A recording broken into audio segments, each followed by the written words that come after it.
Ao longo de todos os trimestres de gestação, são 3, né? A gente tem 40 dias, 40 semanas de gestação. E nessas 40 semanas de gestação, ela é dividida em trimestres. Então, a gente tem primeiro, segundo e terceiro trimestre. E os nossos atendimentos, eles vão mudar conforme a pessoa está em determinado trimestre também. Por isso, a importância de se conhecer, de fato, essa área para poder atuar. Por exemplo, existem especificidades em cada trimestre gestacional de comportamentos e emoções que a gestante vai apresentar. Então, uma mulher que está no primeiro trimestre, ela apresentará queixas que uma mulher que está no terceiro trimestre de gestação não vai apresentar. A mulher que está no primeiro trimestre, ela está muito mais preocupada se ela vai fazer aborto, se ela vai assumir, o que vai acontecer com a faculdade dela, se ela vai terminar o relacionamento dela, que ela já ia terminar, mas agora ela engravidou, então ela vai ter que continuar casada com aquela pessoa. Percebe? Então, assim, são muitas as coisas na vida de cada pessoa, né? Acabei de passar no emprego, como é que vai ser? Vão me mandar embora, não vão? Então, a gente não sabe, mais de 50% das gestações, elas ocorrem sem planejamento. Mais da metade, então, se é mais de 50%, é mais da metade das mulheres hoje grávidas no nosso país, elas não planejaram. Então, foi pego de surpresa. Para elas não foi algo assim, tipo, ai, tô grávida, agora eu fico plena e feliz. Não, é motivo de tristeza, de choro, de desespero, né? Então, a gente tem que levar em consideração isso, porque se a gente fica naquela fantasia, né? Quando uma mulher chega no nosso consultório, por exemplo, e você não sabe muito sobre psicologia perinatal, corre o risco dela falar estou grávida e você responder para ela parabéns.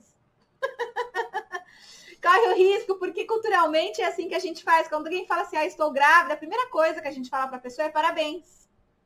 Né? Acaba sendo meio que automático e parece até que é falta de educação se a gente não falar, né?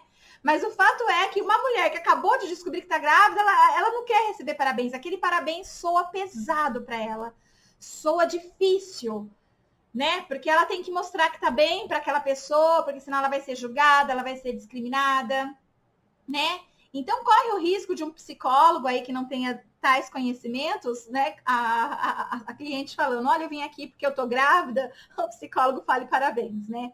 Então, já anota aí, porque se um dia vocês receberem uma grávida no consultório de vocês, né? Não falem parabéns até que ela diga que tá tudo bem, né? E há uma alta probabilidade de não estar, porque se ela for te procurar, se ela vai gastar dinheiro investindo na sua clínica, há uma alta probabilidade que ela não tá bem, né? Então, assim, cuidado com isso. Então, assim, isso vai ser bem diferente para quem está no segundo trimestre, por exemplo. Quem está no segundo trimestre está com outras preocupações. Ela não está com a preocupação, né, de, o que eu faço agora? O que vai acontecer da minha vida? Não, ela já teve ali uns 3 meses, 4 meses, ela já se adaptou à ideia, já avisou os familiares que está grávida, na faculdade ela já viu o que ela vai fazer, no serviço também, e etc. Então, ela já está mais adaptada. Entretanto, acontecem algumas coisas nesse segundo trimestre que podem novamente deixar essa mulher desestabilizada e procurar o nosso serviço na clínica. Por exemplo, descobrir o sexo do bebê. Tá? Descobrir o sexo do bebê pode ser algo muito ruim para uma mulher que sempre fantasiou um sexo Y, né?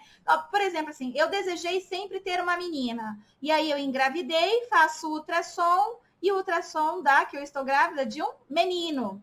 Só que eu, desde a minha infância, eu já achava que seria mãe de uma menina. Então, a minha menina já tinha um nome. Eu tinha uma boneca, chamava aquela boneca do nome, que seria minha filha quando eu crescer e tivesse os meus próprios filhos, etc. Percebe? Então, que algumas pessoas banalizam, o psicólogo ele não pode correr esse risco de banalizar, tá? Então, se essa gestante chega, por exemplo, para o obstetra dela e fala, poxa vida, eu tô muito mal, porque o bebê que eu tô esperando é um menino, e era uma menina que eu queria. O obstetra, por ele não ter o nosso conhecimento de psicólogo, ele pode banalizar falando assim, mas indo com saúde é o que importa. Não fala assim, não, você tá falando isso agora, daqui a pouquinho isso passa, você vai se acostumar. É a forma que eles lidam, e não tem nada de errado com isso, porque a formação deles é em medicina, não é em psicologia. Mas tem tudo de errado quando essa mulher procura pelo nosso serviço e a gente age da mesma forma. Quando a gente diminui, menospreza aquele sentimento, não se colocando de forma empática no lugar daquela mulher. Tá certo? Então, uma das coisas que mais provoca alteração emocional no segundo trimestre é justamente a descoberta do sexo do bebê. E não se espantem se um dia chegar uma gestante para vocês com essa queixa, dizendo que ela quer tirar a própria vida. Porque para ela é insuportável a ideia de que ela vai ser mãe para o resto da vida. Não tem como devolver, não é um cachorrinho, um animalzinho. Ela não tem como devolver. Ela vai ter que agora ser mãe daquele sujeito que ela nunca quis ser mãe. Ela tinha idealizado outro. Tá? E ela não quer fazer o aborto, ela não quer outra coisa, ela quer muitas vezes pôr fim à vida dela. Então isso acontece, gente, e não é raro, tá? Então não menosprezem esse tipo de queixa também, tá? Outra queixa comum que pode ocorrer é justamente também a descoberta de uma anomalia fetal. Então ela vai ter que lidar com um bebê que antes era idealizado e agora é apresentado para ela um bebê real, né? Então ela tem lá aquele bebê idealizado, que é um bebê que não vai ter nenhum tipo de anomalia, nenhuma deficiência. Mas um ultrassom pode mostrar para ela, ó, de repente, o bebê real dela, e que isso também ela pode entrar em um processo de luto. E pode até desencadear uma não vinculação com esse bebê feto, tá?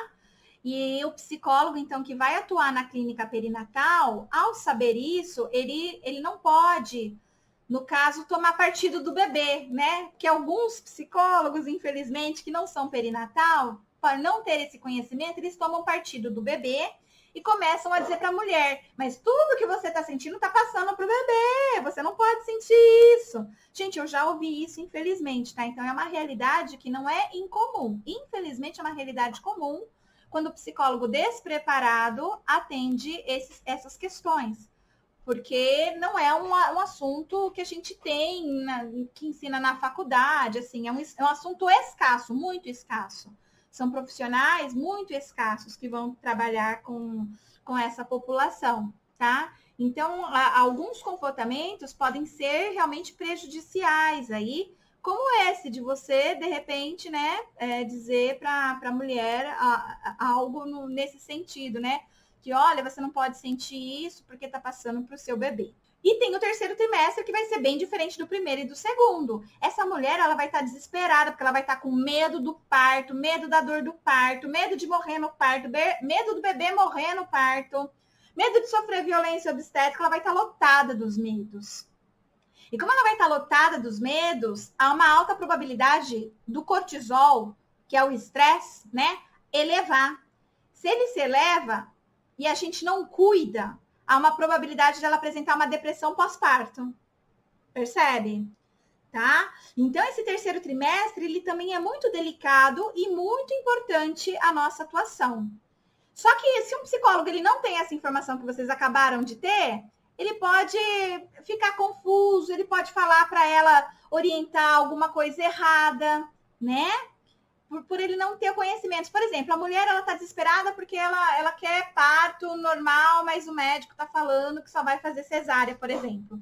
Se você é um psicólogo X, né, que não tem conhecimento perinatal, talvez você possa falar da sua própria experiência, né? Não, mas eu tive uma cesárea, foi tranquila, não precisa ficar preocupada com isso não, porque olha, eu fiz e é muito tranquilo. Aliás, a maioria das mulheres hoje fazem isso, sabe? Infelizmente, você pode correr o risco de dar uma dessa, quando na realidade a gente precisa ter toda a informação do porquê o parto normal é importante psicologicamente para a mulher e para o bebê, né? E apoiar ela nas decisões dela. Se ela também decidir que quer uma cesárea, não somos nós também que vamos ir contra os desejos dela.